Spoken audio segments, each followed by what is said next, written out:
Video ini dipersembahkan oleh Bandung Studi Club, Smart Friend, dan Khan Academy.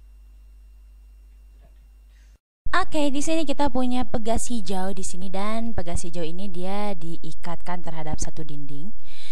Dan misalkan ini adalah tempat dimana ketika pegas ini dalam keadaan istirahat ya. Jadi di situasi ini kita dorong pegas ini sampai ke titik di sini sejauh X. Jadi kita di sini tidak begitu mementingkan besarnya ya, tapi kita pentingkan di sini arahnya. Jadi di sini kita akan lihat gaya dari pegas ini. Jadi kita lihat gaya yang bekerja pada pegas ini ketika kita tekan atau kita dorong pegas ini sejauh X.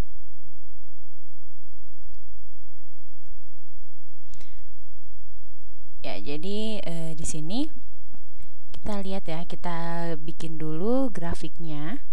Grafik dari gaya terhadap jaraknya ya. Jadi ini sumbu posisi atau jaraknya, ini sumbu posisi pegas dan ini adalah gayanya ya. Jadi ini adalah gaya yang harus diberikan terhadap pegas untuk mendorong pegas ini sejauh X. Jadi jika kita ingin mendorong pegas ini sejauh X, berapakah gaya yang harus kita berikan? Misalkan yang merah ini merupakan titik di mana pegas ini sedang beristirahat ya. Dan dari hukum Hooke kita sudah tahu kalau gaya pegas atau gaya yang dibutuhkan pegas untuk kembali ke bentuk asalnya ini sama dengan negatif K dikalikan dengan X di sini.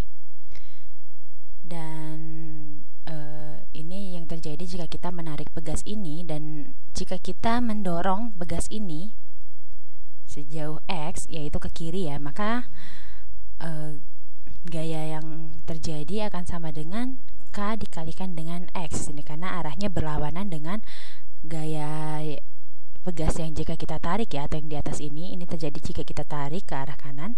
Jadi di sini kita lihat, kita plotkan gaya dari kompresi atau dorongan kita terhadap pegas. Jadi kita dorong pegas ini ke kiri di sini ya, di mana titik awal ini merupakan X sama dengan 0, di mana pegas ini sedang beristirahat. Lalu kita dorong pegas ini sejauh X ke kiri, misalkan saja ini 10 meter atau berapa meter ya. Jadi kita lihat di sini berapa gaya yang dibutuhkan untuk mendorong pegas ini sejauh X ke arah kiri di sini.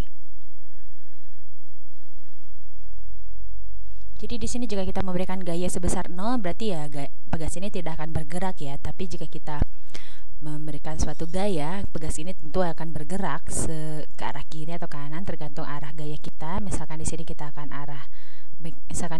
beri gaya ini ke arah kiri. Dan kita lihat di sini apa yang terjadi jika kita berhasil ya, berapa gaya yang dibutuhkan jika kita ingin mendorong pegas ini ke arah kiri sebesar 1 ya. Jadi jika gaya yang kita berikan adalah 0, maka disposisi atau perpindahan akan sebesar 0 juga ya. Dan jika kita ingin mendorong pegas ini sejauh 1 meter, kita lihat di sini, ini kita punya 1 meter, dan berdasarkan rumus di sini, maka jika kita masukkan X sama dengan 1, kita akan mendapatkan gaya ini akan sama dengan K di sini. Jadi jika kita tidak memberikan gaya sama sekali, tidak terjadi perpindahan, maka K ini akan dikalikan dengan 0 ya, jadi dia akan hilang. Dan jika kita punya perpindahan sejauh 1 meter, maka gaya yang dibutuhkan adalah sebesar K di sini. Jadi kita harus memberikan gaya sebesar K dikalikan 1 atau sama dengan K. Dan jika kita ingin memberikan gaya memindahkan sejauh 2 meter, maka kita butuh gaya sebesar 2 dikalikan dengan K atau 2K. Dan kita lihat kalau kita plotkan di sini, ini akan membentuk sebuah garis yang linear ya. Jadi ini merupakan garis yang menggambarkan fungsi dari gaya yang dibutuhkan untuk mendorong pegas ini sejauh X posisi ya.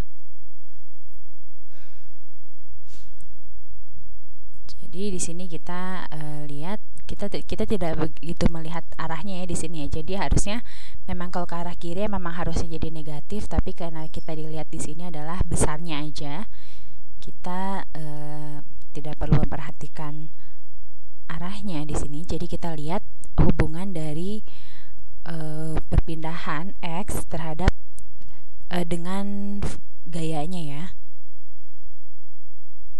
Jadi di sini kita akan mendapatkan fungsi dari gaya ini merupakan fungsi yang linear di sini. Dimana jika pertambahan posisi ini akan proporsional terhadap gaya yang kita punya di sini. Dan kita lihat kemiringan dari grafik ini. Di titik ini grafik ini akan sama dengan K ya tentunya, dimana kemiringan grafik ini merupakan pergerakannya ke arah sumbu gaya dibagi dengan pergerakannya di sumbu posisi di sini. Misalkan kita ingin melihat melihat usaha yang dilakukan pada pegas ini, kita tahu kalau usaha ini sama dengan gaya dikalikan dengan jarak di sini. Jadi misalkan kita mau bergerak dari 0 sampai titik segini, titik yang sekecil ini ya. Jadi kita akan lihat berapa usaha yang dibutuhkan untuk melakukan perpindahan sampai ke titik X di sini. Jadi ini akan sama dengan luas segi 4 yang amat sangat kecil yang ada di sini ya. Jadi jika kita mau ke sini juga, kita akan harus jumlahkan juga dengan segitiga yang ada di sini. Jadi jika kita partisi si X ini ke dalam suatu pergerakan yang amat sangat kecil, kita bisa menghitung si usaha ini sebagai F dikalikan dengan jaraknya ya.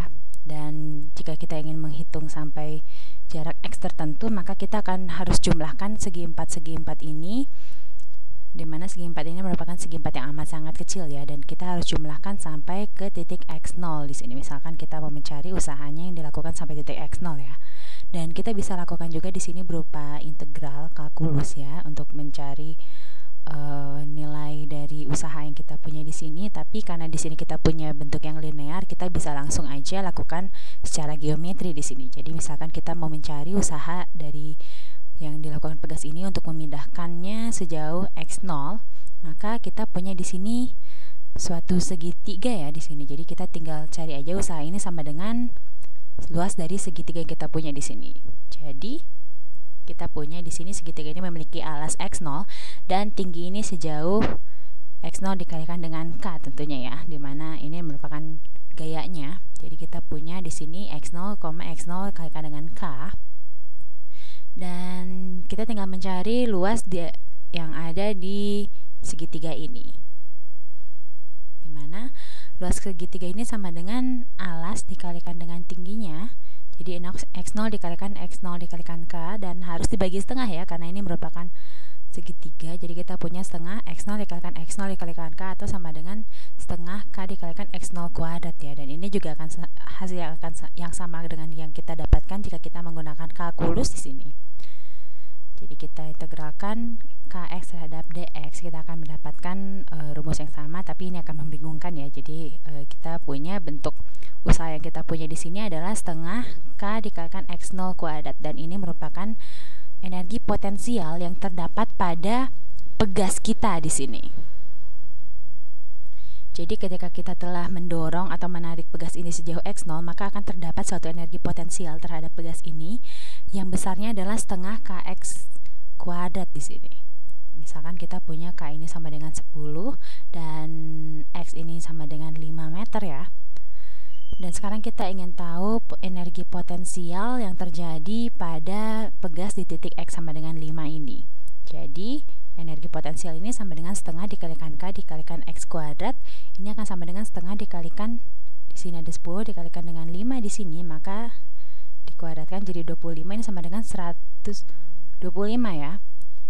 Dan ini ukurannya pada joule di sini. Jadi ini perlu diingat juga ya, ini merupakan energi potensial yang terdapat pada pegas setelah kita tarik pegas tersebut sejauh X meter ya posisinya ya. Jadi intinya ketika kita tarik pegas ini sejauh X, maka pada posisi ini pegas ini akan memiliki sebuah energi potensial untuk merubah bentuknya lagi ke posisinya semula. Sampai ketemu lagi. Video ini dipersembahkan oleh Bandung Studi Club, Smart Friend, dan Khan Academy.